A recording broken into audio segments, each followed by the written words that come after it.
Good morning. Happy Monday. Welcome back to Sober Sunrise. It's Monday. It's August 11th, and it's 8:22 a.m. here in Colorado. I woke up and did some yoga this morning, and that felt great. So let's get to the reading. But before we do, go ahead and hit the like and help me out to grow the channel by telling the algorithm that people like this and it should show it to more people. And then subscribe if you haven't already subscribed.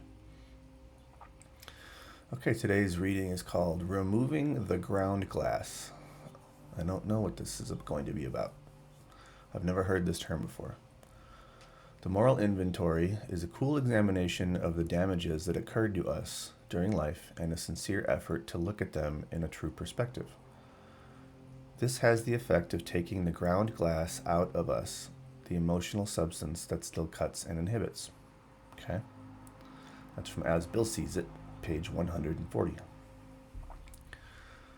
My eighth step list used to drag me into a whirlpool of resentment. After 4 years of sobriety, I was blocked by denial connected with an ongoing abusive relationship. The argument between fear and pride eased as the words of the step moved from my head to my heart. For the first time in years, I opened my box of paints and poured out an honest rage, an explosion of reds and blacks and yellows. As I looked at the drawing, tears of joy and relief flowed down my cheeks. In my disease, I had given up my art, a self-inflicted punishment far greater than any imposed from outside. In my recovery, I learned that the pain of my defects is the very substance God uses to cleanse my character and set me free. It's pretty awesome.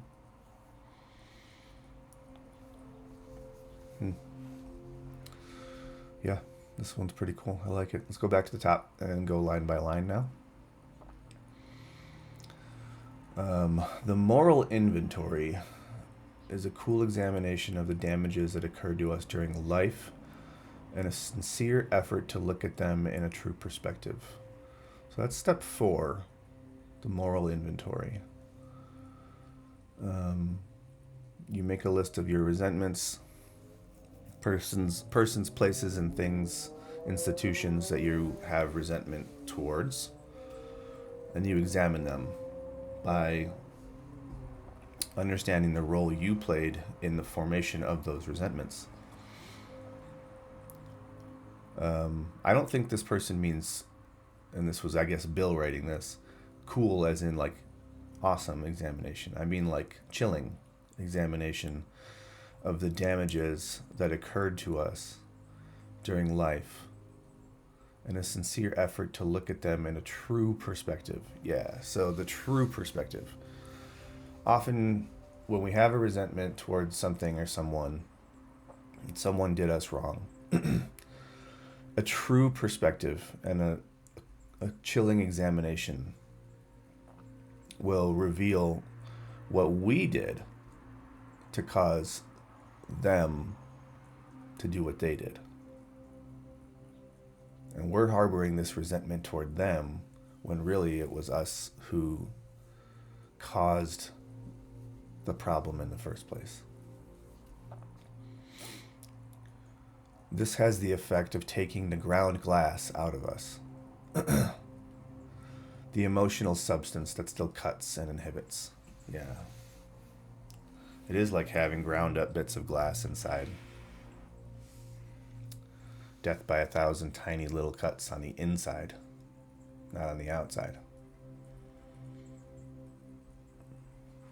It's a good analogy. I like it. My 8th step list used to drag me into a whirlpool of resentment.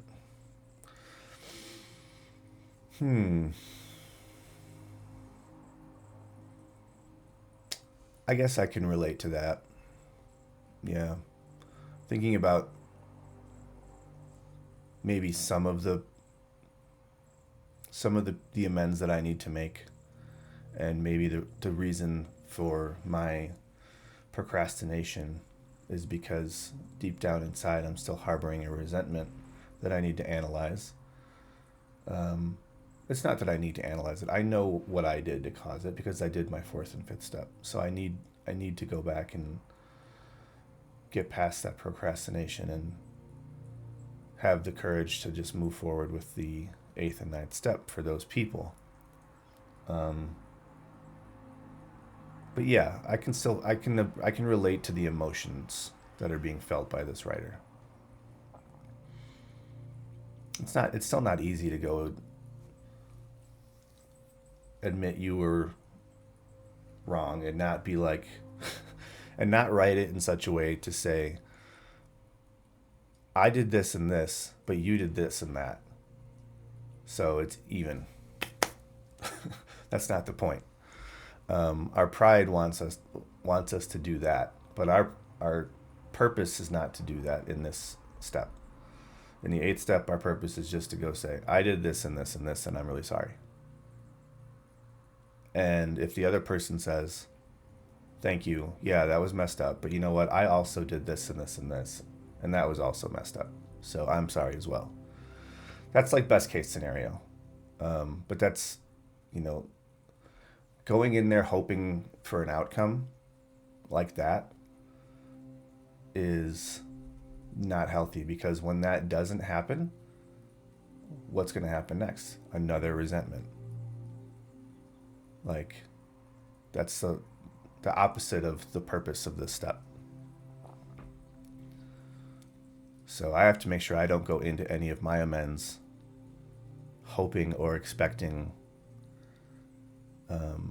the person that I'm giving the amends to also apologize for their roles, because they aren't doing this work and they might not even be aware of their roles in causing whatever happened. So I can totally relate to this. My 8-step list used to drag me into a whirlpool of resentment. After 4 years of sobriety, I was blocked by denial, connected with an ongoing abusive relationship. The argument between fear and pride eased as the words of the step moved from my head to my heart.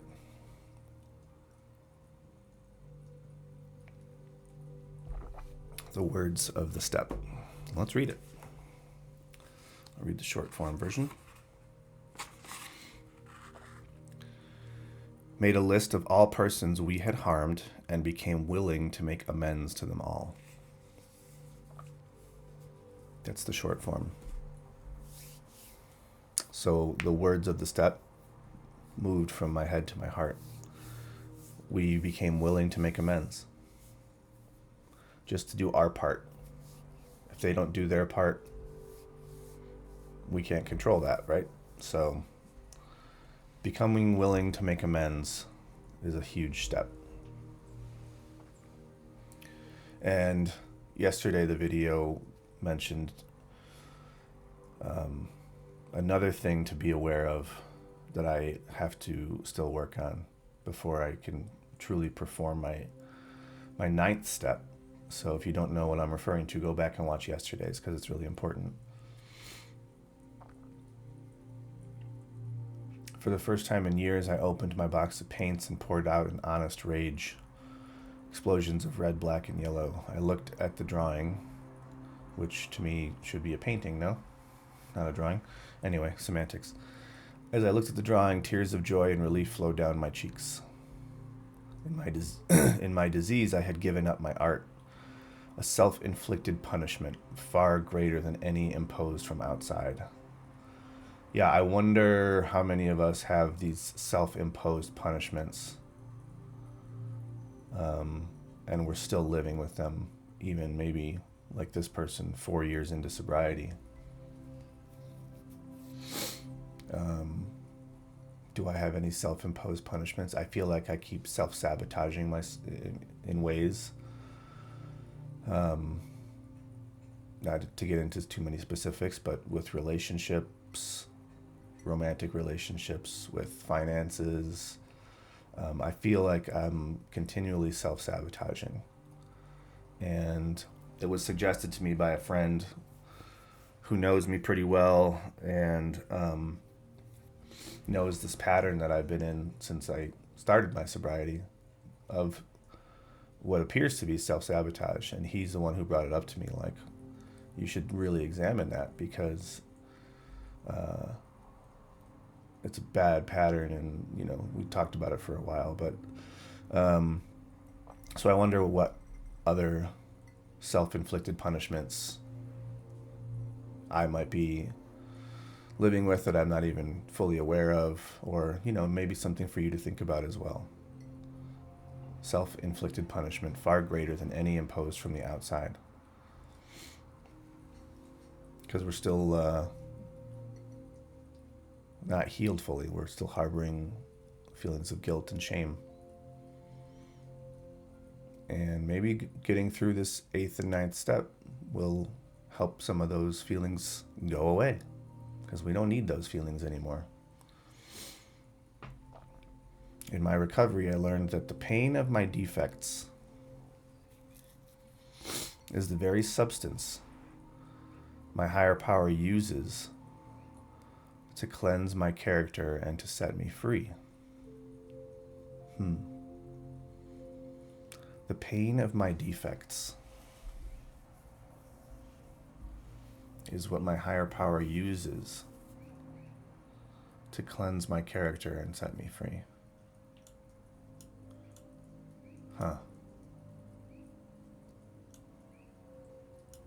I need to think about that one a lot.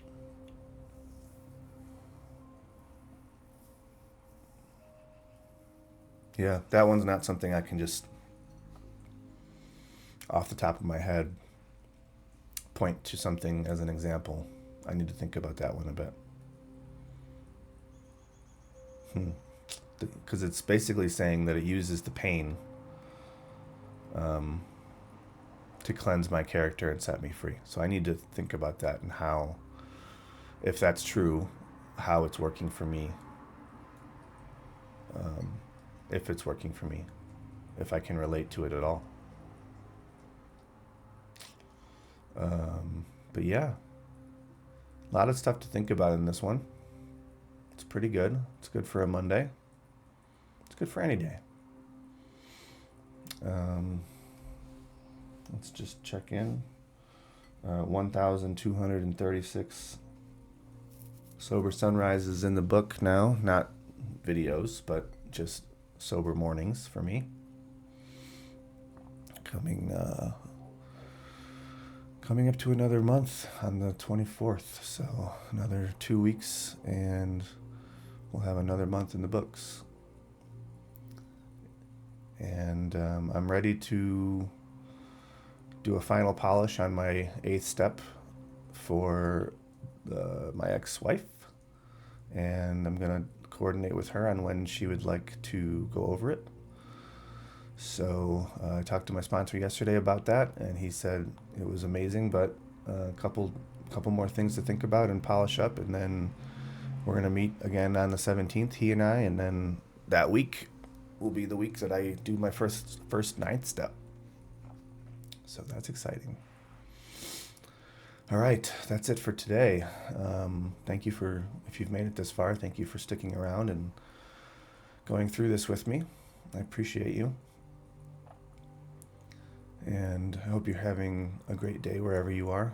And if not, then I hope you can turn it around. It's all up here. Turn it around. You can do it.